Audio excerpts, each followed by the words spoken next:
السلام عليكم ورحمة الله وبركاته. ازيكم يا شباب؟ اخباركم ايه؟ يا رب تكونوا بخير. النهاردة بارت 2 من محاضرة المرة اللي فاتت. احنا خدنا في محاضرة المرة اللي فاتت 7 نقط واحنا ركزنا عليهم. خدنا ايه هي الاناتومي بتاعة الهارت، وعرفنا ان هو بيتكون من جزئين. هنعمل مراجعة سريعة كده على المحاضرة اللي فاتت. بيتكون من جزئين، جزء علوي، جزء ابر وجزء لور. الابر بيتكون من غرفتين، واللور بيتكون من غرفتين. الابر بيتكون من ليفت اتريوم و رايت اتريوم، رايت اتريوم وليفت اتريوم. واللور بيتكون من جزئين، اللي هو ليفت فنتركل ورايت فنتركل. وكمان عرفنا ان هو بيتكون من 4 فالف. الفور فالف زي الترايكاسبيد فالف والبلموناري فالف والميترال فالف والاورتيك فالف. وعرفنا ان القلب ليه صوتين: سيستوليك كونتراكشن، دايستوليك ريلاكسيشن. احفظها كده: سيستوليك دايستوليك، سيستوليك دايستوليك. الأولاني انقباض والتاني انبساط. وعرفنا المدير بتاعنا هو اللي بيضمن لنا وبينتج لنا وبينقل لنا. يعني ايه؟ يعني هو القلب الفانكشن بتاعته هو المدير، مانجنج بتاع البلاد سبلاي، بتاع امداد الدم. وبيضمن لي ان يبقى في حماية securing one way blood flow عشان الدم ما يرجعش تاني. تمام. وبينتج لي اللي هو producing blood pressure، بيعمل لي ضغط دم. وكمان بينقل لي البلد، transmitting blood. بعد كده خدنا حاجة اسمها الكارديوفاسكولار ديزيز، وعرفنا ان هي مجموعة من الامراض اما بتأثر على القلب والاوعية الدموية. الأمراض دي بتأفكت يا one or many parts، على جزء واحد أو أكتر من جزء من الهارت أو من البلاد فيزلز. كما تفعل في الهارت كما تفعل في البلاد فيزلز. وعرفنا الكوزز بتاعة الكارديوفاسكولار ديزيز، وهي 3 نقط مهمين: مشاكل صحية، مشاكل روماتيزمية، مشاكل جينية.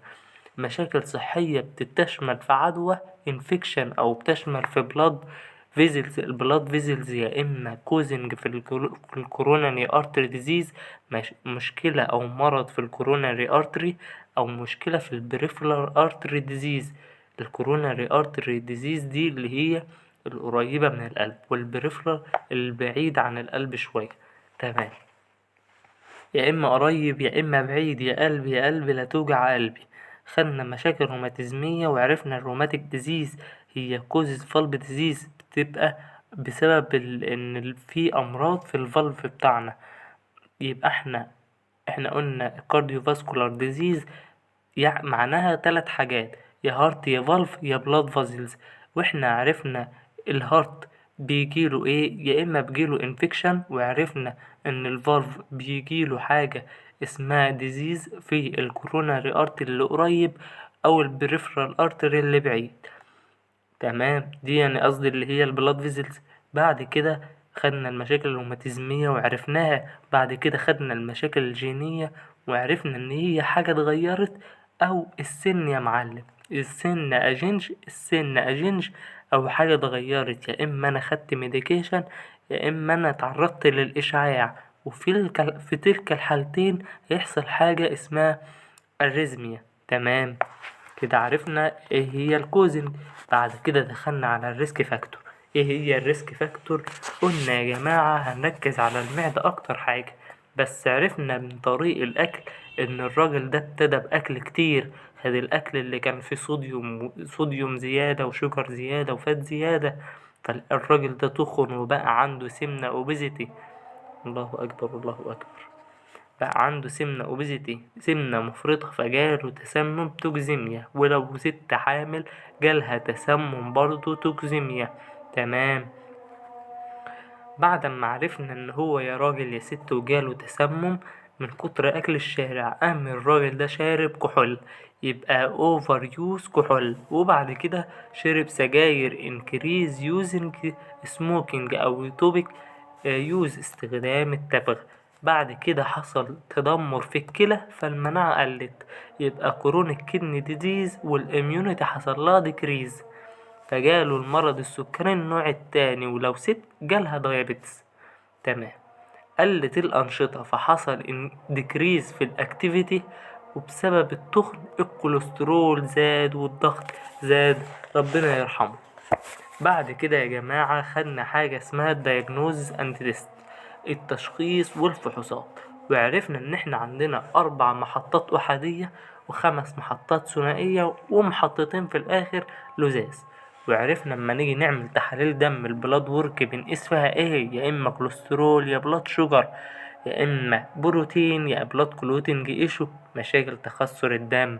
ويا معلم جالك بعد كده حاجة اسمها الكاردياك بايوميكرز اللي هو المؤشرات الحيوية القلبية، وعرفنا التروبونين والبروتين دي مفاتيح مهمة ليه يا جماعة؟ عشان نعرف بقى الفانكشن بتاعة الهيكل العظمي وعضلات القلب.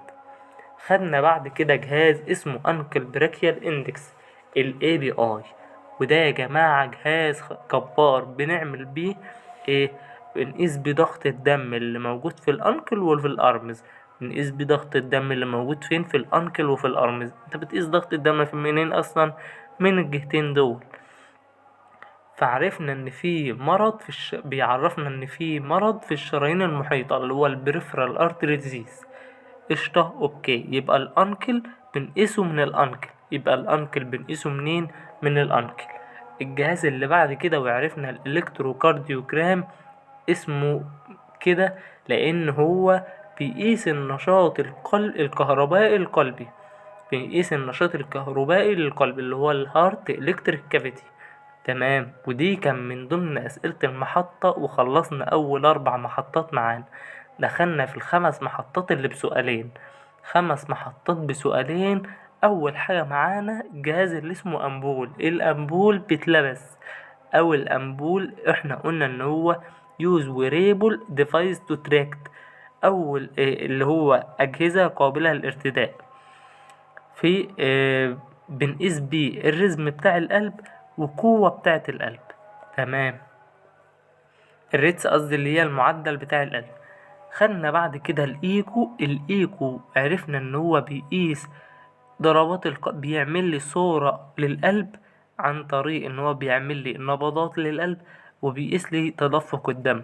وهو بيستخدم الايكو بيستخدم موجات صوتية ساوند ويفز.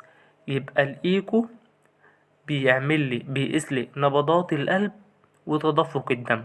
وخدنا الالترا ساوند، الالترا ساوند تشيك بلاد ليجز تشيك بلاد نيك، تشيك بلاد ليجز وتشيك بلاد نيك. تمام. وعرفنا ان هو برضو بيقلد اللي قبله، بيقلد عمو ايكو، وبيستخدم الموجات الصوتية.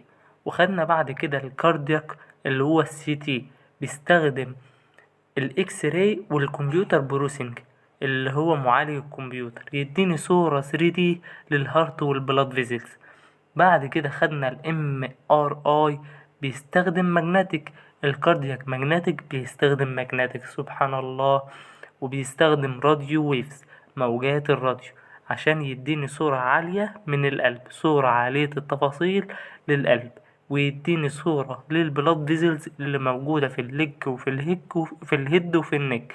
بيديني صورة للبلاد فيزلز اللي موجودة في الليج وفي الهيد وفي النك. خدنا بعد كده اخر محطتين معانا بسؤالين، ايه هو الاسترس تيست. الاسترس تيست بيقيس اداء القلب اثناء الاكسرسايز، اثناء الاكتيفيتي بتاعته، وبيقيس لي كمان نبضات القلب او اداء القلب اثناء الميديكيشن. المحطة الأخيرة معانا في محاضرة اللي فاتت خدنا الكاردياك كاسيتر يوز. ايه هي الكاردياك كاسيترايزيشن يوز؟ دي أنبوبة مجوفة رفيعة بنستخدمها في قياس الضغط وفي قياس تدفق الدم للقلب. قشطة. ماشي. تمام.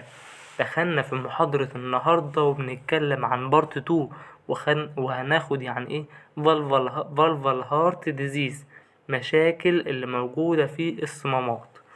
ناخد التعريف الأول، وبقول لك هي الصمامات الصمامات بتسمح بوان دايركشن اللي هو تدفق الدم في اتجاه واحد فقط. فالفالف ده آه بيقول لك الفالف ده ماله يا سيدي، موجود بين أو بين بين أذين وبطين، كل صمام موجود بين أذين وبطين. بعد كده عندك تعريف سيبك منه، بس انا هفهمك وبقول ايه. بقولك ايه هو الديفينيشن بتاع فالفر هارت ديزيز، تعريف امراض صمامات القلب. هو بقولك هو ديزيز او مرض او تلف دامج يؤثر على القلب، صمامات القلب الهارت فالفز. بس يعني هو التعريف، اسم التعريف هو التعريف يعني بصراحة. بعد كده هناخد حاجة مسلية كده، سمي الله صلي على رسول الله. هناخد بعد كده المترال استينيزيشن، قصدي مترال استينوزيس، اللي هو تضيق الصمام المترالي، وده بيحصل بين الليفت اتريوم والليفت فنتريكل. فالصمام ده المترال استينيجن ده اللي هو تضيق الصمام المترالي ده لما بيحصل بيمنع ان الدم يعبر من الليفت اتريوم للليفت فنتريكل. تمام. المترال ريجرجيتيشن اللي هو ارتجاع في الصمام المترالي. تمام. واحنا عرفنا ان هو موجود اصلا في الاستينيزيس دي، عرفنا ان هو من فوق ان هو موجود بين الليفت اتريم والليفت فنتريكل، يعني موجود بين الاذين الايسر والبطين الايسر. فاحنا قلنا ان هو بيمنع تدفق الدم للليفت فنتريكل، يبقى تحت بقى في الارتجاع يتدفق الدم من البطين الايسر اللي هو الليفت فنتريكل للأذين الأيمن أثناء السيستوليك، أثناء الانقباض. يبقى هنعيد تاني، المترال استينيزيس ده بيحصل تضيق في الصمام المترالي، دي المشكلة الأولى معانا، فبيمنع تدفق الدم من الليفت اتريوم من الأذين الأيسر للبطين الأيسر اللي هو الليفت فنتريكل. تمام. لو المشكلة دي مش موجودة وفي حاجة اسمها ارتجاع ريجرجيتيشن، حصل فيه ارتجاع، يبقى اصلا الدم عدى للليفت فنتريكل اللي هو البطين الايسر، فيتدفق الدم من البطين الايسر للاذين الايسر، فيحصل حاجة اسمها دي اثناء السيستوليك، يحصل حاجة اسمها ريجرجيتيشن اللي هو ارتجاع. بعد كده هناخد نفس الكلام في الصمام الأورتيك. الصمام الأورتيك لما يحصل له تضيق اللي هو استينيزيس، اللي هو بيبقى موجود بين الليفت فنتريكل والأورطة، فهو بيمنع تدفق الدم من الليفت فنتريكل للشريان الأورطي اللي بيغذي الجسم كله. تمام. يبقى اما نيجي نقول ريجرجيتيشن بقى اللي هو الارتجاع، يبقى هو اثناء بقى الدايستوليك دلوقتي احنا اثناء الانبساط، يعني واحدة دايستوليك في المترال وواحدة دايستوليك في الاورتيك، واحدة دايستوليك في المترال وواحدة دايستوليك فين في ال في الاورتيك. يبقى حصل ارتجاع من الشريان الاورطي للبطين الايسر. قشطة. تمام. احنا كده مركزين في الايسر بس، فخليك في الجهة الشمال دلوقتي. الجهة الشمال عندك فيها ايه؟ ليفت اتريم، ليفت فنتريكل، شريان اورطي. ايه الكلام جاي كالتالي. دلوقتي الدم داخل من عند اللنج، دخل اول حاجة على الليفت اتريم اللي هو الاذين الايسر. فالاذين الايسر لو في تضيق اللي هو المترال استينيزيس، لو في تضيق في المترال هيحصل حاجة اسمها ان الدم مش قادر يعدي للليفت فنتريكل. طب نفترض ان الدم عدى للليفت فنتريكل ومفيش اصلا استينيزيس، في حاجة اسمها ريجرجيتيشن، في ارتجاع. يبقى دلوقتي الدم هيرجع من البطين الايسر للاذين الايسر. طب دلوقتي خلاص اصلا مفيش ارتجاع في المتر سليم مفيهوش اي حاجة، في مشكلة في الاورتيك. طب احنا نعرف منين الاورتيك دلوقتي؟ احنا عايزين نبني الاحداث. فاحنا دلوقتي كنا في السيستوليك في الانقباض، دلوقتي دخلنا على الانبساط بقى في الاورتيك. يبقى السيستوليك فوق، يعني احنا كنا بناخدها في الشرح سيستوليك ودايستوليك. فاحنا دلوقتي ماشيين بترتيب الصمامات. الصمام الاولاني عندك هنا مترال، وبعد كده هناخد الاورتيك. تمام. ماشي. الأورتك، دلوقتي الأورتك ده بين الشريان الأورطي وبين البطين الأيسر، فاما الدم يعدي من المترال والمترال مفهوش مشاكل يبقى لسه في صمام تاني. احنا بناخد ديزيز دلوقتي بتاعة الفالف يا جماعة لو محدش مركز معايا. يبقى اما نيجي نقول ان الدم عايز استنزس فيه تضيق في الاورتك، يبقى الدم مش قادر يعدي من الليفت فنتريكل اللي هو البطين الايسر للشريان الاورطي. طب لو اصلا مفيش تضيق وفي حاجة اسمها ريجرجيتيشن، في اصلا ارتجاع، يبقى اثناء الانبساط الدايستوليك، احنا ماشيين بترتيب اهو، يا اما سايستوليك في الاول وبعد كده دايستوليك. اثناء الانبساط الدم بيرجع من الاورتك، للليفت فنتريكل. قشطة، تمام تمام. بعد كده هناخد الطيب بتاعة الفالفر ديزيز. سمي الله وصلي على رسول الله. ايه هي انواع امراض صمامات القلب؟ نوعين يا جماعة ملهمش تالت. احنا خدنا اول نوع وشرحناه فوق، يا اما هو اورتك استينيزيس تضيق او اورتك ريجريتيشن اللي هو ارتجاع. خلاص شرحناهم. ناخد اللي بعد كده، ريزماتيك هارت ديزيز، امراض القلب الروماتيزمية. انا كنت اقصد النوعين اللي ملهمش تالت ده بالنسبة للاورتيك فالف ديزيز، اما هما 3 انواع بالنسبة للفالف بشكل عام يعني للقلب. تمام. تاني مرض معانا واسمه روماتيك هارت ديزيز. ماشي. ايه هي دي؟ حالة مناعية جهازية، سيستماتيك اميونيتي كونديشن، حالة مناعية جهازية.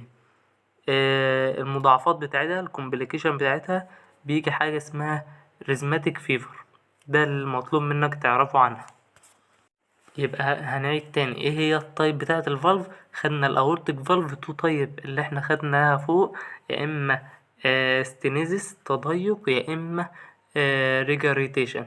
وبالاصح يعني بالاسهل يعني انا شرحتها بشرح كويس ان شاء الله وانتوا هتفهموا.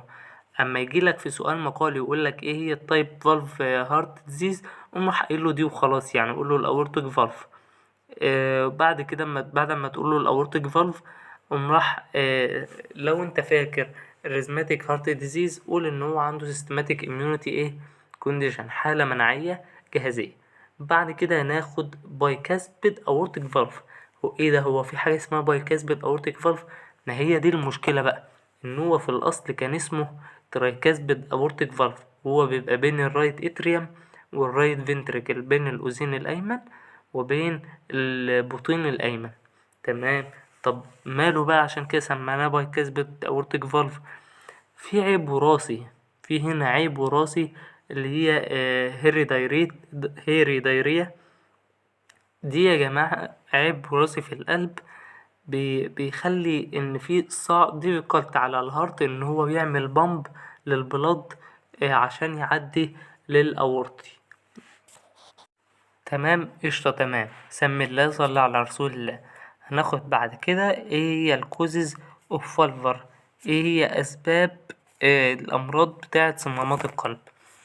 اول حاجة معانا هنلخصها يعني في حاجة بسيطة، مست ماري كامر. تمام، يعني اكتبها كده ميري كامر، اكتب جنب كوزز بتاعة الامراض بتاعة الفالف ميري كامر، اللي هي MIRI CAMR.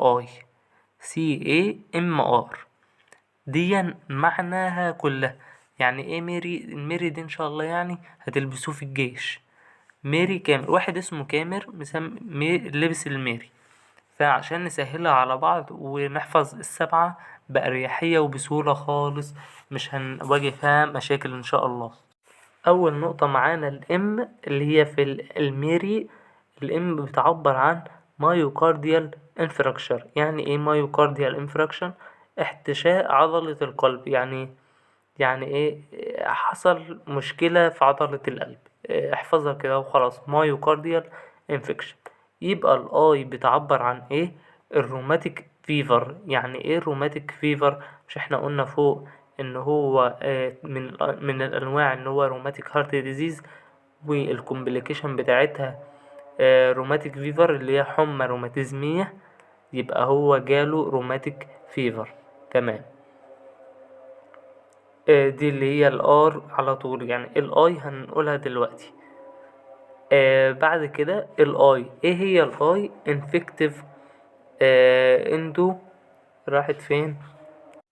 اللي هي انفلاميتور في الاندو كارديوتس، اللي هي حصل التهاب في المعدة، التهاب معدي يعني. تمام. احنا قلنا خلاص الاي، ناخد السي. السي بتعبر عن ايه؟ congenital malformation، حصل حاجة اسمها تشوه خلقي في صمام القلب. تمام. خلاص قلنا السي. بعد كده الايه؟ اللي هي الاوتونوميوم ديزيز، اللي هي امراض المناعة الذاتية، يعني ممكن تقول immunity disease وخلاص، اللي هي امراض المناعة. تمام. اوتونوميوم دي اوتو، اللي هي زي الاوتونوميك كده، اللي هي ايه؟ تلقائي او لوحده. تمام. بعد الايه خدنا ايه تاني؟ احنا قلنا الايه خلاص. يبقى الام بقى حالة وراثية اسمها مارفان سيردوما، اللي هي متلازمة مارفان. دي حالة وراثية genetic condition affect connective، تؤثر على الأنسجة الضامة، اللي هي tissue connective. تمام. بعد كده هناخد ايه آخر حرف معانا؟ الار، اللي هو الراديشن، اللي هو الإشعاع. الفكرة كلها يا جماعة كلها أسباب، إما تلف مباشر أو تشوه أو التهاب الصمام. ايه هي التلف المباشر؟ عندك المايوكارديال انفراكشر، دي احتشاء عضلة القلب، ده تلف، حصل تلف في عضلة القلب. او يجيلك بسبب الراديشن، هيدوز بتاع الراديشن، جرعة عالية من الراديشن يصيب برضو الأنسجة وتأثر عليها. او عندك تشوه. التشوه ده يا اما في حاجتين: متلازمة مارفان، اللي هي حالة وراثية بتأثر على الأنسجة الضامة، او عندك التشوه التاني انه ممكن يكون تشوه خلقي في صمام القلب، ممكن تقول اللي هي congenital malformation. الاتنين اصلا فيهم حرف الام، تحسهم قريبين من بعض، واحدة مارفان واحدة malformation، يبقى الاتنين عندهم تشوه خلقي. او التهاب في الصمام يا سيدي، ممكن يجيلك التهاب في الصمام زي الانفلاميتور بتاع الاندو كارديو كارديتس. تمام. بناء على الكلام ده كله، في الاخر هيقولك جاله روماتيك فيفر اللي انت واخدها فوق في الطيب. تمام. نسهلها نقولها مرة كمان عشان نحفظها أسرع. تمام. قلنا هي فكرة كلها أسباب، إما تلف مباشر اللي هي مايوكارديال انفراكشر، احتشاء عضلة القلب، أو السبب التاني إن أنت تعرضت لراديشن كتير، هيدوس راديشن. تمام. اكتبها عندك كده بالعربي. الفكرة ان كلها اسباب، اما تلف مباشر او تشوه او التهاب صمام. وابدأ بقى اكتب من تحت كل واحدة ايه الرقم اللي انت عايز تكتبه جنبها. التلف المباشر يا اما في رقم 7 او في رقم 1، اللي هي مايوكارديال انفراكشر، احتشاء عضلة القلب، او انت تعرضت لكمية كبيرة من الراديشن. السبب التاني التشوه ده يا اما بسبب متلازمة مارفان سيندروم او malformation، يبقى مارفان او malformation اللي هي تشوه خلقي في صمام القلب، او الحالة الوراثية اللي هي بتاعة المارفان اللي بتأثر على الكونكتيف، على التشو، الأنسجة الضامة. تمام. بعد كده يا جماعة التهاب الصمامات. ايه هو التهاب الصمامات؟ عندك جملة واحدة حزينة هتعرفها بسهولة، اللي هي ريزماتيك، لا مش الريزماتيك، اللي هي انفلاميتور الاندو كارديتس، اللي هي الالتهابات المعدية، انفلاميتور اندو كارديتس. تمام. او عندك امراض المناعة الذاتية، الاميونيتي ديزيز زي اللبس. تمام. مشاكل بقى يا جماعة بتاعت الفالف دي، مشاكل يعني تعتبر بتؤثر على الجسم كله. الدم، عندك الدم مثلا في صمام، في أوردة بتروح، في شرايين قصدي، بتروح للتنفس، في الجهاز التنفسي، فممكن لو حصل حاجة في الفالف اللي مسؤول يحصل مشاكل تنفسية. دي أول مشاكل عندنا. تاني مشاكل عندنا إن الفالف ده برضو مسؤول عن إنه يعدي الدم أو ما يعديش بالنسبة للشريان اللي بيغذي الجسم كله. فممكن يحصل حاجة في الدماغ أو حاجة بشكل عام أو حاجة في القلب ذات نفسه أو حاجة في سوائل الجسم، لأن برضو الدم ده سوائل. فنبدأ معانا بأول مشكلة تنفسية. ممكن يحصل ضيق في التنفس، يعني البريس بتاع البيشنت بتاعنا مش قادر ياخد نفسه، يبقى هنسميها شورتنس. شورت ده يعني قصير، شورتنس في البريس يعني هو شورتنس في البريس، ضيق في التنفس. دي أول نقطة معانا، وهي أول نقطة واحدة تنفسية. بعد كده معانا نقطتين قلبية، يا إما عندنا شيست بين ألم في الصدر، والنقطة التانية حصل irregular في الهارت بيت، عدم انتظام في ضربات القلب. يبقى احنا قلنا حاجتين دلوقتي، حاجة تنفسية حصل شورتنس في البريس. شورتنس فين؟ في البريس، ضيق في التنفس. حاجة تانية قلبية، والقلبية حاجتين، التاني اتنين، يا اما شيست بين يا اما irregular في الهارت بيت، ضربات القلب حصل لها عدم انتظام. تمام. بعد كده هناخد تالت حاجة وهي عامة. تالت حاجة وهي عامة، يا إما حصل فيه فيفر، في حمى، أو حصل فيها حاجة اسمها فاتيجيو اللي هي إرهاق، يا إما عنده حمى يا إما عنده إرهاق. رابع حاجة وعندنا هي اسمها دماغية، يا إما فاتنج اللي هي إغماء، أو ديزنس اللي هي دوار. تمام. خامس حاجة معانا وهي بالنسبة للسوائل بتاعة الجسم، يا إما الويت بتاعنا حصل انكريز مفاجئ صادم في قلب الوزن، يبقى صادم ويت ده اللي هو زيادة الوزن المفاجئ، أو حصل حاجة اسمها إديمة اللي هي تورم في الأطراف، بريفرال إديمة، تورم في الأطراف بسبب تجمع المية. فاكتب بالجنب كده بالعربي، اكتب القلب المريض يشعر بالدوار والتورم، sick heart feel dizzy وسوولن. دي هتلخص لك المعنى بتاع الساينس والسيبتومز كله، ودي اسهل حاجة. غير الجزء دي حاجة مجعلصة، فالساينس والسيبتومز هتلاقيها سهل. قسمناها 5 حاجات: تنفسية، تنفسية قلبية، عامة دماغية، سوائل. تنفسية قلبية، عامة دماغية، سوائل.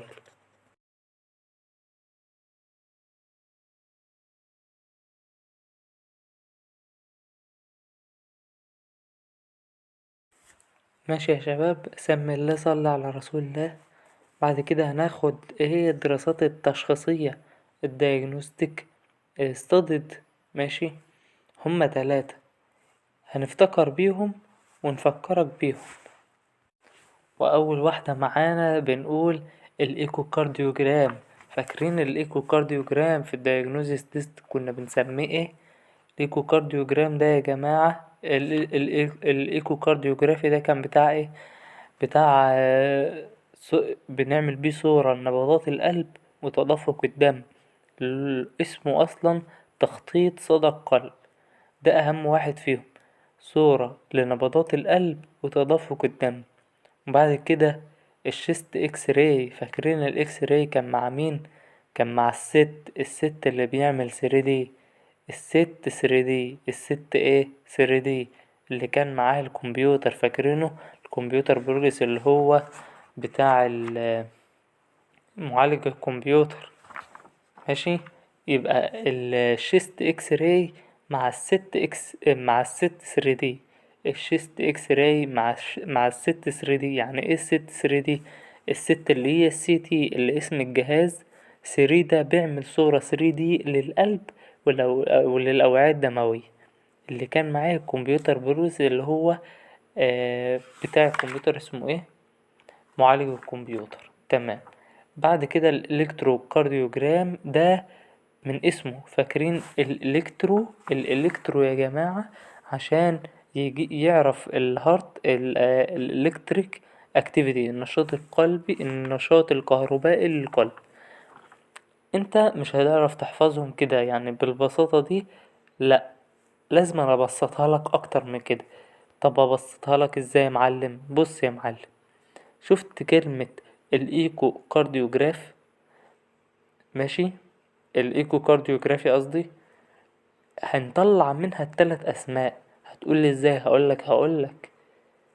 شايف اللي هي الار اي اللي قبل حرف البي الخفيفة، والواي اللي في الأخيرة، اقراهم على بعض كده هتلاقيها بتقولك راي، يبقى الاكس راي. الايكو، الايكو اول اسم كده، الايكو، اعرف على طول ان هو الايكو كارديوجرافي من اسمها كده. الايكو يبقى الايكو كارديوجرافي. اول 4 حروف دول هتجيب لك الكلمة الاولانية. التلات حروف اللي احنا حددناهم في الاخر هتجيب لك تاني واحدة اللي هي الاكس راي.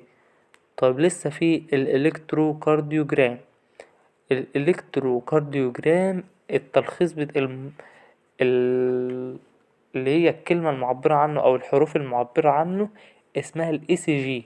فنيجي نطلعها بقى من الايكوكارديوجرافي اللي فوق.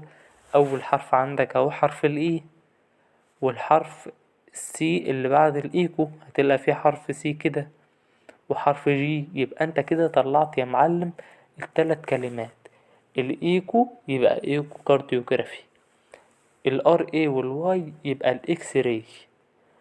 طيب والتانية الاي سي جي اللي هي الالكترو كارديوجرام. تمام. تمام، اهم واحدة فيهم الايكو كارديوجرافي، طلعنا منها 3.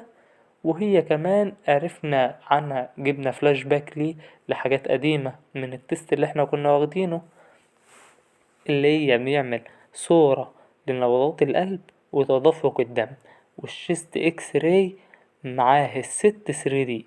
الاكس راي معاه الست 3D اللي كان معاه الكمبيوتر، معالج الكمبيوتر لو انتوا فاكرين. والالكتروكارديوجرام للنشاط الكهربائي للقلب. ليه؟ لانه هو بيقيس الالكترونات بتاعة القلب. يعني هقول ايه؟ تعرف ايه الحاجة اللي هو بيقيسها عن طريق اسمه ذات نفسه. بعد كده هناخد الميديكال مانجمنت. الميديكال، هات حرف الدي ده وطلع منه كلمة. هتلاقيه بيقولك أدب. يعني ايه الكلمة دي؟ أدب دي اكتبها معايا كده حروف A A D B. اكتبها بالانجليزي A A D B. ده هتطلع لنا ملخص الجدول ده كله. تمام. يعني ايه ال AADB؟ حرف ال A الأولاني هو الأنتي بايوتيك. الأنتي بايوتيك زي ايه؟ زي البنسلين، بيعمل لك علاج للعدوى اللي هو treat infection، وبيعمل لك وقاية قبل العمليات اللي هي نن... آه...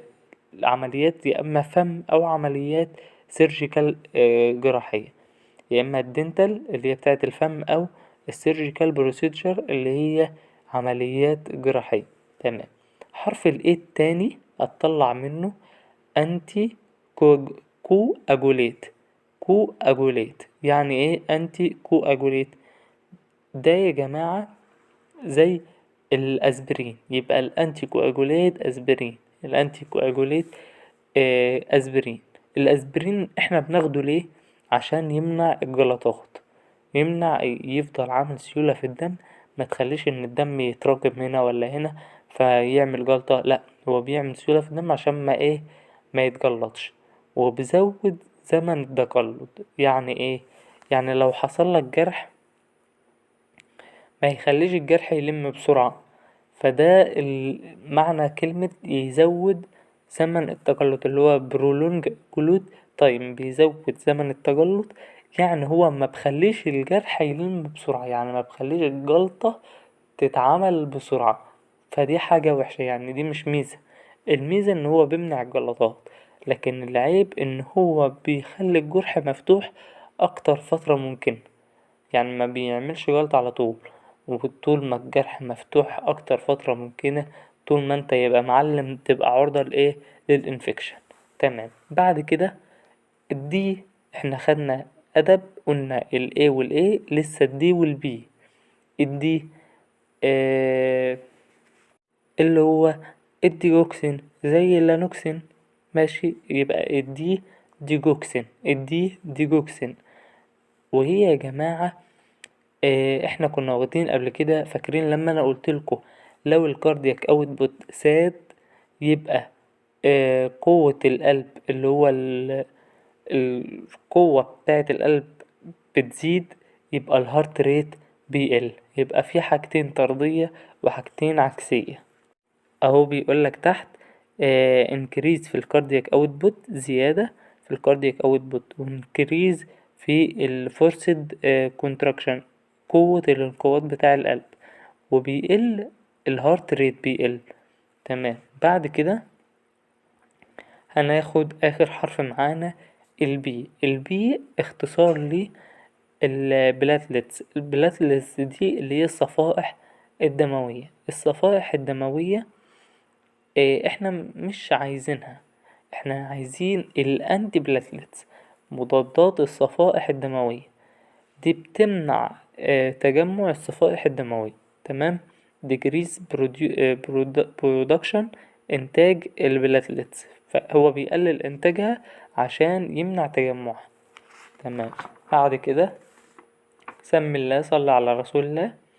هناخد النون سيرجيكال، التدخلات غير الجراحية الغازية، وهما 3 أنواع. أول نوع معانا، أول مشكلة معانا يا إما الفالف بتاعنا مضيق المكان فاحنا هنوسعه. فاحنا عشان نحفظ النون سيرجيكال دي فلازم نثبتها بكلمة. أكيد احنا كل مرة بنثبت الحاجة بكلمة، فلازم أثبت دي بكلمة عشان تثبت معايا ومحفظش الكلام ده كله. يبقى النون باف. يعني ايه النون باف؟ النون باف اللي هي بي خفيفة وايه وفي. نبدأ نعرف يعني ايه بي والايه والفي. البي يعني وسع، تمام، اللي هي توسيع الصمام بالبالون، اللي هي اسمها فالفا بولاستي. فالفا بولاستي، تمام، اللي هي توسيع الصمام بالبالون. تاني حرف معانا وهو ال A. ال A اللي هي صغر، اللي هي ان نانوبلاستي، اللي هي تصغير الحلقة، آه اللي هي تصغير الحلقة، اللي هي ان نالس. ان نالس. لو انت مش عارف تحفظ كلمة باف، فانت عايز تعرف ايه هي النون سيرجيكال بتاعة الفالف بتاعنا. وسع، صغر، غير. يا اما هتوسع اللي هي النارو، توسيع الصمام بالبالون، اللي هي اسمها فالفو بلاستي. فالفو بلاستي. تاني حاجة معانا اسمها صغر، اللي هي بحرف ال A، اللي هي وايد، اللي هي ان أولوبوستي. ان أولوبوستي اللي هي تصغير الحلقة. الحلقة واسعة فأنا هبدأ أصغرها. تالت حرف معانا اللي هو ال V، اللي هي valve replacement، أو ممكن تقول valve change، تغيير الفالف، اللي هو تغيير الصمام بالكامل بسبب إن هو حصل فيه دامج. تمام. تمام.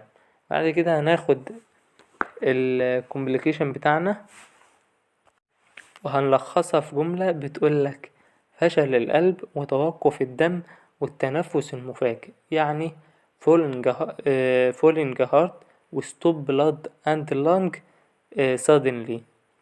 هنبدأ نطلع الإجابات بتاعتنا منها. فشل القلب اللي هو هيحصل heart failure، فشل في القلب، اللي هي بنعبر عنها باسمها falling heart. تاني حاجة معانا بيقولك stop blood. stop blood ده لو الدم اتوقف ايه اللي ممكن يحصله؟ بالتالي ممكن يحصل كلوتس، اللي هو تجلط، blood clots، اللي هي جلطة. تالت حاجة عندك بقولك برضو stop في اللنج. يبقى عندك دلوقتي في حاجة اسمها ان اللنج بتاعتنا فيها صد، اللي هي lung problem. lung problem دي such as زي الفلويد in lung، زيادة السوائل في اللنج. ممكن نسميها برضو pulmonary edema، زيادة المية في اللنج بتاعتنا. تمام. بعد كده بقولك suddenly دي فجأة خلاص. عشان بقى اطلع منها بقية الاجابات احنا قلنا الهارت فيلير اللي هنطلع منها بقية الاجابات. الهارت فيلير دي ممكن يجي عن طريق ان في صدمة ستروك، وممكن برضو يحصل ان هو ديس ان هو يموت بسبب ان sudden cardiac arrest حصل توقف القلب المفاجئ والموت. تمام. خلاص قلنا اللنج بروبلم، وممكن يحصل فيه اريزميا. تقريبا الاريزميا دي هتتكرر معانا كتير واتكررت قبل كده، فنبدأ نعرف بقى اشكال الحاجة. ايه هي الكومبليكيشن المتوقعة في كل الحاجات اللي جاية بعد كده؟ ان الهارت هيجيله فيلير.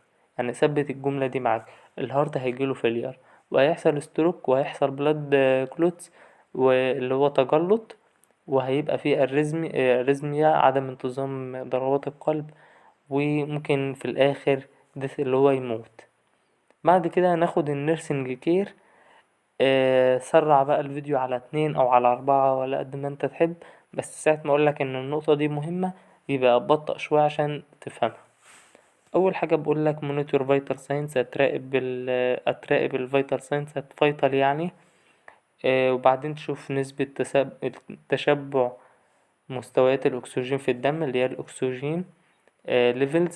بعد كده تعمل administration للأكسجين، تديله أكسجين. تمام. وبعد كده تشوف الوضعية بتاعته، البوزيشن بتاع البيشنت، يا إما يكون sitting قاعد أو upper right اللي هو برضو جالس يعني، أو same floors اللي هي نص جلسة دي، وده البوزيشن بتاعه عشان يبقى فيه تمدد في الرئتين. تمام. بعد كده encourage deep breathing، خليه أشجعه إن هو ياخد نفس عميق ويعمل exercise. وكمان and effective coughing، أثر على الكحة، تقنيات الكحة.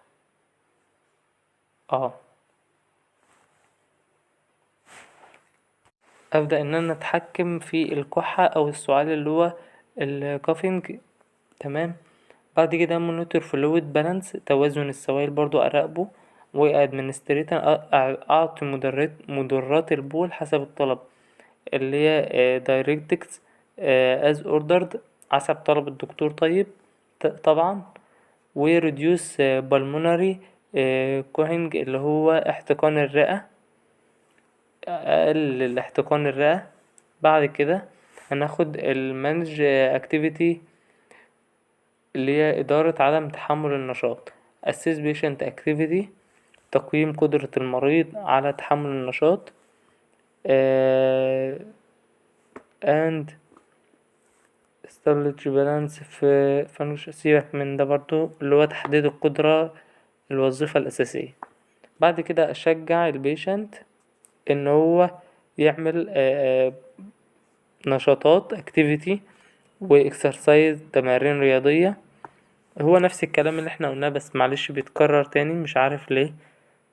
بس الأولى دي احنا كنا بنقول اللي هو تعزيز تبادل الغازات، دلوقتي بنقول إدارة عدم تحمل النشاط. ماشي. احنا قلنا هنشجعه ان هو يعمل exercise و activity. ماشي. وكمان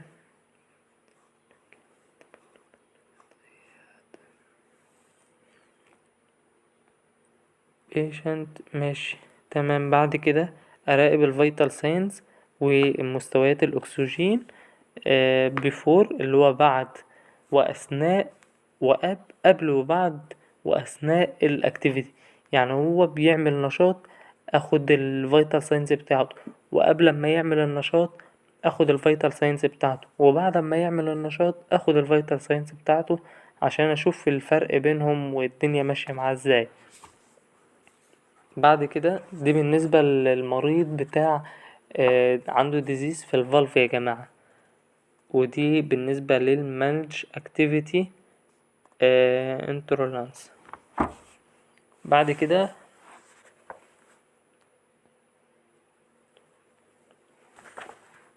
provide rest patient provide list. ماشي. بعد كده احافظ على ان هو ياخد راحة، اديله راحة واشجعه عشان ان هو يعمل activity و prevent fatigue اللي هو منع الارهاق. مش عارف ازاي هيجيله منع ارهاق وهو بيعمل activity. ماشي. امنع ان هو يجيله ارهاق واشجعه ان هو يعمل activity عشان الوظائف بتاعة القلب وكده. بعد كده اقول له الكولينج ان هو يتواصل او يتعاون مع اخصائي العلاج الطبيعي اللي هو with physical and الاوكسيبيشنال اللي هو العلاج الطبيعي والوظيفي عشان يديله برنامج اللي هو بروجرام، وضع برنامج تمارين اللي هو اكسرسايز. تمام. بعد كده طريقة تخفيف الألم الحاد assess location أقيم الموقع والكاركترستيك اللي هي الخصائص وشدة الألم بتاع البيشنت اللي هو ألم الصدر chest pain أشوف الشدة بتاعته عاملة ايه، نسبة الشدة يعني هي بنعرفها يعني. administrator أديله المسكنات الموصوفة زي النيتروجليسرين. تمام. بعد كده monitor the patient response استجابة بتاعته والمانج بتاعة الألم، استجابة للتدخلات اللي أنا عملتها الانترفنشن والمانجمنت وإدارة الألم بتاعته. تمام. وencourage relaxation أشجعه إن هو يستريح، تقنيات الاستراحة كمان، وsuch as deep breathing إن هو ياخد نفس عميق. أنا عارف إن أنا بعيد نفس الكلام تاني برضو عشان كده قلتلك سرعه في 2. and guided emergency اللي هو التخيل، أشجعه إن هو يتخيل عشان أبعد عنه reduce anxiety التوتر والبين، أقلل برضو عنه البين perception و provide a calm and supportive environment اللي هو أوفر بيئة هادئة وداعمة عشان أعمل ديكريز لتخفيف الانكزايتي بتاعته. تمام. والذي يمكن أن يزيد الألم سوءا. تمام. بس كده يا جماعة، أوفر له قلم اللي هي بيئة هادئة والسوبرتيف اللي هو داعمة، بيئة اللي هي environment عشان أقلل الانكزايتي التوتر اللي هو وش كان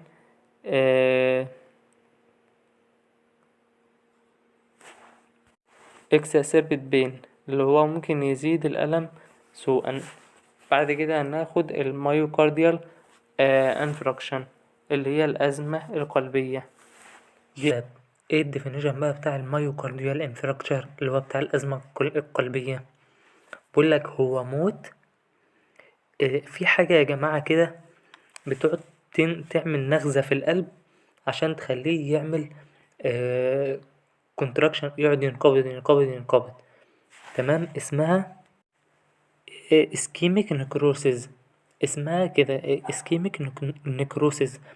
دي الحاجة اللي بتنقص في القلب عشان ينقبض.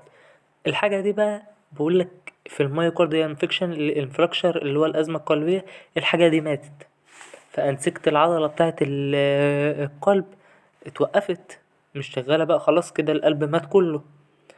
ريزلت ليه بقى؟ لأن حصل ديكريز في البلاد فلو في تدفق الدم. تمام. وحصل كمان كوروناري اوكيولوجن انسداد في الشريان التاجي، وحصل جلطة. مش حصل جلطة بقى، ده ناتج عن تكون جلطة فوق طبقة دهنية اللي هي أكلود فورمز أوفر ذا أثروما within the coronary artery اتكونت جلطة فوق طبقة دهنية. تمام. ايه هي بقى الساينس والسيمبتومز بتاعتنا النهاردة في المايوكارديوم فراكشر؟ أهم واحدة إن في ألم في عضلة في عظمة القص. بتميز بإيه بقى؟ عظمة القص اللي هي اللي هو يا جماعة اسمه سابسترنال بين، ده اللي هو الألم اللي تحت عظمة القص. بتميز بإيه بقى؟ إن هو بيعمل راديشن، بينتشر في كل مكان. بيصيب الكتف، بيبقى فيه بين في الشولدر، بيبقى فيه بين في الأرمز في الإيدين، بيبقى فيه بين كمان الألم في الباك الظهر، بيبقى فيه ألم كمان في النك اللي هي الرقبة، وبيبقى فيه كمان دي كلمة جديدة عليكم ضيفوها، الفك. تمام. بعد كده بيقولك الموقع والمدة. سنتر ليفت سايد، يعني هو الألم ده بيبقى في السنتر في المنتصف، أو ليفت سايد في الشمال شوية. احنا عارفين مكان القلب فين طبعا، هو مش في المنتصف ولا في الشمال، هو في المنتصف الشمال قليلا. ومن بيقولك ايه and lasts for more than a few minutes. a few minutes دي اللي هي القليل من الدقائق يعني. تمام. بيبقى فيه كمان من الساينس اند السيمبتومز بتاعتنا في انكزايتي، في قلق وتوتر، وفي كمان نزز غثيان، وفي فوميتنج قيء، وفي في علامات صدمة ساينس اوف شوك صدمة، وفي فيفر بس ايه لو جريد كده خفيفة، وفي سويتنج عرق.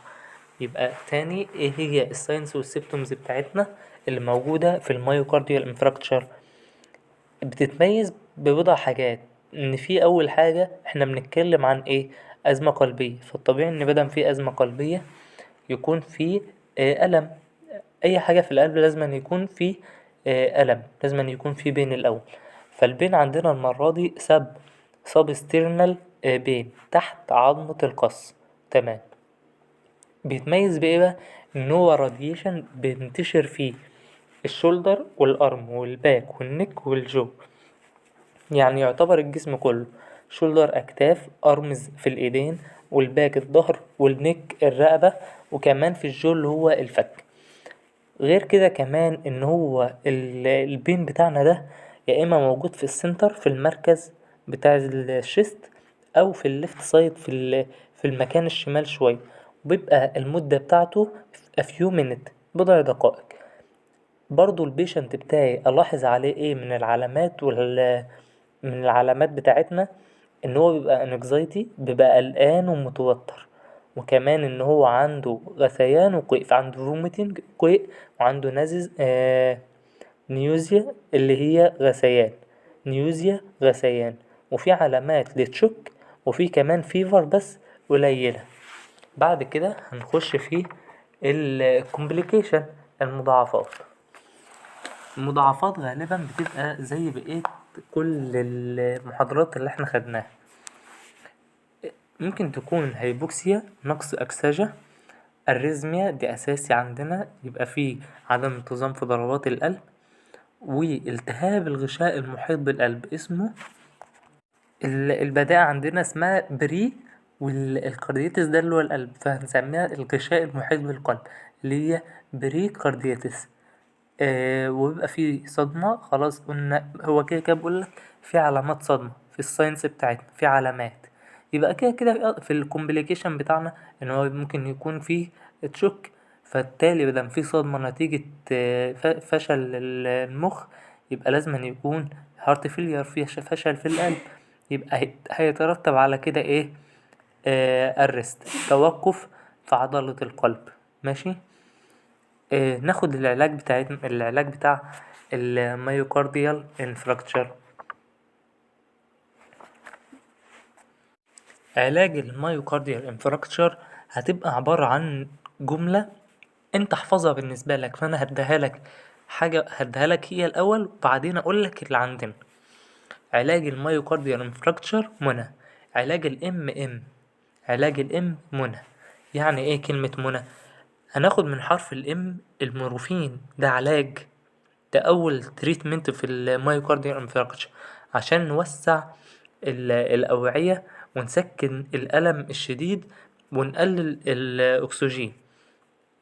يبقى تاني حاجة بعد الام بتاع منى الاو أكسجين، والان نترات، والاي أسبرين. يبقى التريتمنت أو العلاج الدوائي بتاع المايوكارديال انفراكشر منى. يبقى أول حاجة الام مورفين، وتاني حاجة الاو أكسجين، وتالت حاجة الان نترات، ورابع حاجة الاي أسبرين. نبدأ نفهم بقى الحاجات اللي مكتوبة عندنا. خلاص عرفنا ان هو النترات والمورفين الاتنين دول بيشتركوا في ان هما بيوسعوا الأوعية ويسكنوا الألم الشديد وبيقللوا الأكسجين. تمام. الثرومبوليتيك ده بقى مذيب للجلطات. ماشي. تاني جملة معانا برضو، فاكرين كلمة أدرينالين؟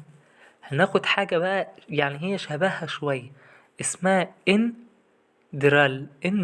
الاندرال ده بقى بتعمل عكس الأدرينالين. ليه بقى؟ عشان هي بتقلل عبء العمل على عضلة القلب، أما الأدرينالين بيزود عمل عضلة القلب.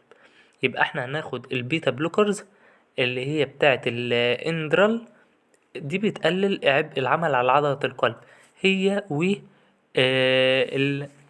الكابتوبريل اللي هو ال ACE inhibitor. اختصارها كده ال ACE ال ACE اللي هي اختصار ل angiotensin converting enzyme inhibitor. تمام. فاحنا بنختصرها بدل ما نقول كل دي ال ACE inhibitor اللي هي الكابيتو بريل. تمام. دي برضو زي الاندريل اللي هو بيقلل عبء العمل على عضلة القلب. بعد كده الاسبرين بيزيد من تدفق الدم.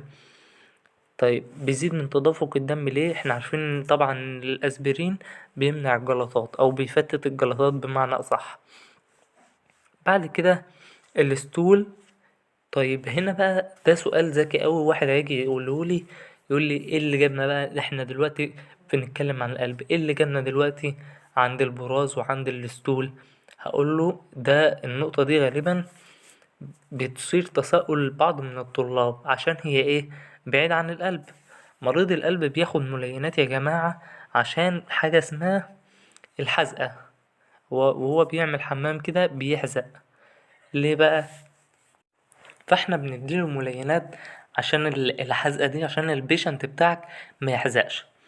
طب هو لو فرضا هو هو بيعمل حمام او بيتبول او بيعمل براز حزق، الحزقة دي يا جماعة هو بيحزق كده بيقفل مجرى التنفس، يعني بيضغط على نفسه قوي عشان يعرف ينزل البراز بتاعه. تمام. فبيضغط على الصدر وعلى البطن، وأول ما بيبطل الحزقة دي بياخد نفس عميق أوي، والضغط بتاعه بيقوم عالي مرة واحدة. ماشي. فبيحصل انخفاض حاد تماما ثم ارتفاع مفاجئ وكبير في الضغط.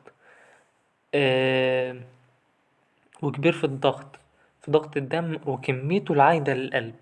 فدي بقى الفكرة بتاعت الستول ايه علاقته بالقلب وبالمايوكارديال انفراكشن. فهي الفكرة كلها على الستول دي ان هو الحزقة بس. قشطة. تمام. بعد كده الاكسجين، رفع مستوى الاكسجين في الدم، الاوتو ثرابي. تمام.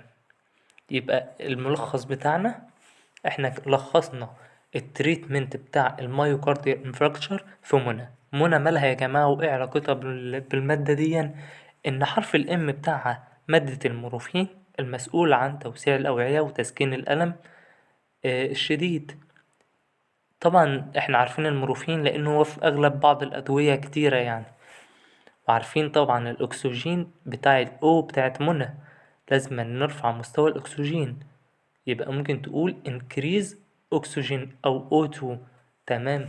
تالت حاجة معانا نترات، هتكتبها كده نترات بالإنجليزي، يعني هي لو كتبتها بالإنجليزي زي العربي بالظبط. والأسبرين لأن احنا عارفين إن هو للسيولة.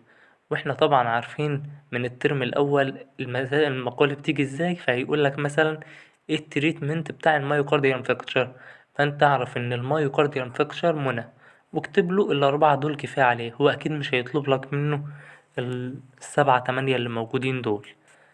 أما بالنسبة لو هي اختياري، فاحنا بالعقل كده، مريض أزمة قلبية بياخد علاج ايه؟ العلاج الأولاني لازما حاجة للسيولة، يبقى أسبرين عشان هو عنده جلطة في الشرايين، وهنديله نترات ونديله أكسجين، وما ينفعش اديله أسبرين من غير أكسجين. وهنديله اندريل عشان هي زي عكس الأدرينالين. تمام. بدل ما انا عطيتله اندريل زي عكس الأدرينالين، يبقى فيه كابيتروبلين، يبقى فيه ايه؟ كابيتوبريل. يبقى اندريل والكابوتوبريل. تمام. يبقى احنا خلاص عرفنا ان هو بياخد اسبرين وبياخد ستول سوفترنس سوفتنرس، عشان اللي احنا شرحناه يعني من شوية. والبيتا بلوكرز اللي هي الاندريل زي ما احنا اتفقنا. ايه تاني؟ خلاص هما دول كلهم. والمذيب للجلطات اللي هي سومبرياتيك. ناخد بعد كده التدخل الجراحي. التدخل الجراحي يا جماعة بيشمل عندنا حاجتين، يا اما المريض بتاعك هيعمل حاجة اسمها BCI، او المريض بتاعك هيعمل حاجة اسمها كبتش. واحنا الجماعة اللي تبع مستشفى القلب يركزوا معايا في النقطة دي، لان اغلب العمليات على النقطتين دول عشان لما تيجي تعمل النيرسينج كير بتاعك او النيرسينج ريكورد بتاعك. الBCI دي معناها يا جماعة او اختصار لايه؟ بير كيليوتن وانس انترفنشن. بير كيليوتن وانس انترفنشن دي اختصارها الBCI. يعني ايه؟ دي التدخل عن طريق القسطرة. بنعمل فتحة الشريان، بنفتح الشريان بالبالون او الدعامة. تمام. طب السيرجيكال مانجمنت اللي هي بتاعت الكوروناري ارتري بايبسز جرافيت سيرجري اللي هي الكابج. دي عملية قلب مفتوح بنزرع فيها شرايين بديلة. الشرايين البديلة دي يا إما بناخدها من الإيد أو من الرجلين عشان تتخطى الانسداد إيه اللي موجود بقى في الشرايين الأصلية. يعني بتتخطى الانسداد اللي موجود في الشرايين اللي قبل كده. احنا بنشيل الشرايين اللي مسدودة ونحط مكانها ايه؟ شرايين تانية. تمام. هناخد النيرسينج انترفنشن بتاعتنا. ودور الممرض في الحاجة زي دي او الممرضة حيوي قوي. بتركز في 4 محاور: علاج، وقاية، تأهيل، تثقيف. علاج، وقاية، تأهيل، تثقيف. حط دول بقى 4 نقط او 4 حلقات في ودنك على مدار بقية المحاضرات الجاية. لازم دول معانا على طول في كل محاضرة. وهتلقاني ايه ساعة ما اوصل عندهم اقولك ايه؟ سرعني. علاج، تريتمنت، ان هو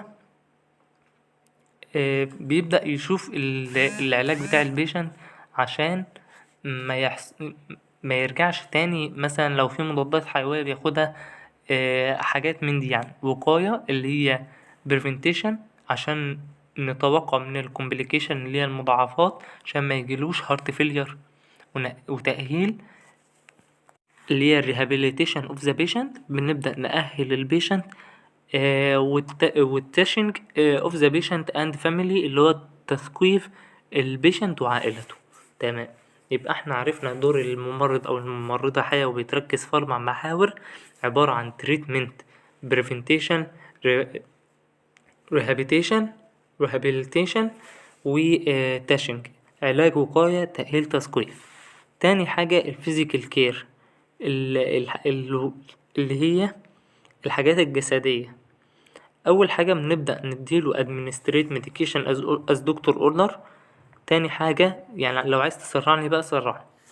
maintain patient complete bed rest اللي هو الوضعية بتاعة البيشنت تكون simple وضعية نصف الجلوس. administration oxygen therapy اللي هو نبدأ نرفع مستوى الأكسجين زي التريتمنت فوق ما احنا قايلين برضو أكسجين ثروبي اللي هو إمداد الأكسجين. مونيتور ذا ال ECG اللي هو تخطيط القلب. نبدأ نشوف الريزم بتاعه. ماشي، هو ريزم ولا الريزم؟ تمام. بعد كده مونيتور فيتال ساينس عشان نشوف البريشر. تمام. ونشوف لو في تشوك في الليفت فنتريكل فيلير، لو في فشل في البطين الايسر، عشان هو اللي بيوزع الدم على الاورطك اللي بيغذي الجسم كله. الشريان الاورطي احنا عارفين ان هو بيغذي الجسم كله. تمام. نبدأ منتين فلويد، نبدأ نحافظ على السوائل بتاعة الجسم وتوازن الالكترونات الالكترونات بالانس. ماشي، اللي هو التوازن يعني. بعد كده نبدأ increase في البيشنت activity، نزود له الأنشطة بتاعته، ونبدأ نعرفه في السيلف كير رعاية ذاتية، هو بقى يبدأ يعتني على نفسه. بعد كده احنا خلاص عرفنا النيرسينج انترفنشن، وعرفنا الفيزيكال كير، وبعد كده الفيزيكال كير قصدي، وبعد كده هناخد النفسية والاجتماعية، الفيسيو الفيسيو سيال كير. آسف يا جماعة، اسمها سايكل سوشيال كير. ماشي، اللي هي الرعاية النفسية والاجتماعية. بروفايد كالم، لازما نوفرله جو هادئ ومريح كويس. تمام. بعد كده provide البيشنت family during and after the attack. تمام.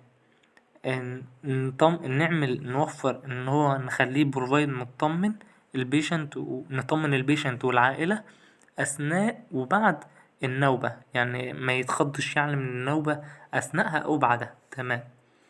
بروفايد emotional عاطفة، دعم عاطفي. نوفر له دعم عاطفي، وكمان نوفر له الهوسبيتاليزيشن، الاستشفاء، ان انت تديله الشفقة، والريهابيليتيشن اللي هو اعادة تأهيل النفسي يعني.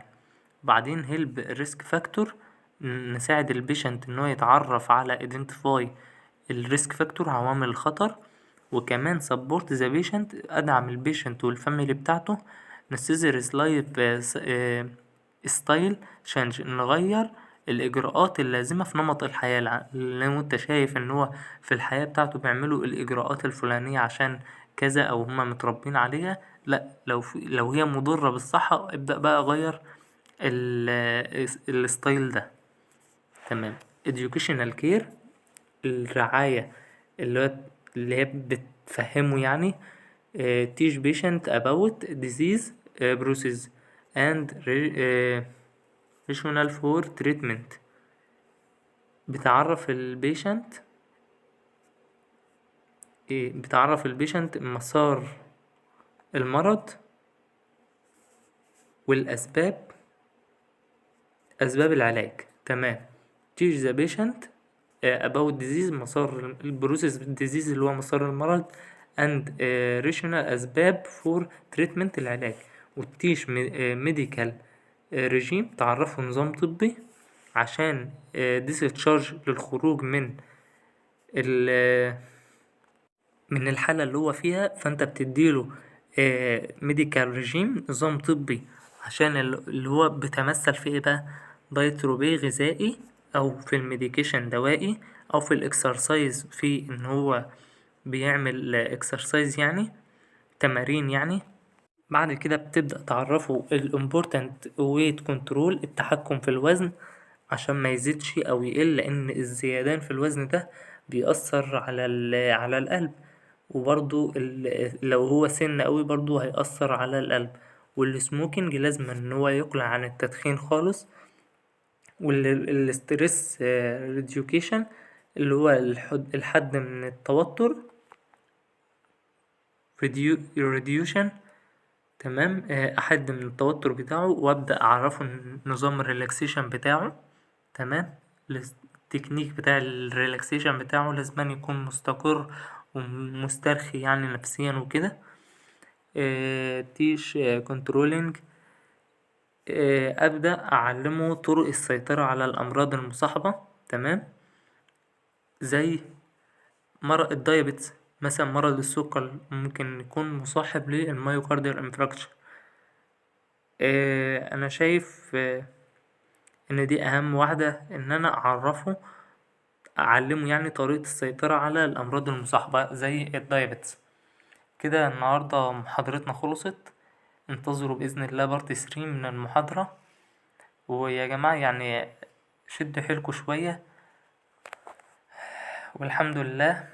ولو في يا جماعة أخطاء مني عرفوني، لو أنا أخطأت في كلام أو قرأت حاجة غلط عرفوني. أنا طالب زيكم، بحاول أساعدكم وانتوا برضو حاولوا تساعدوني عشان أوصل للأفضل. والسلام عليكم ورحمة الله وبركاته.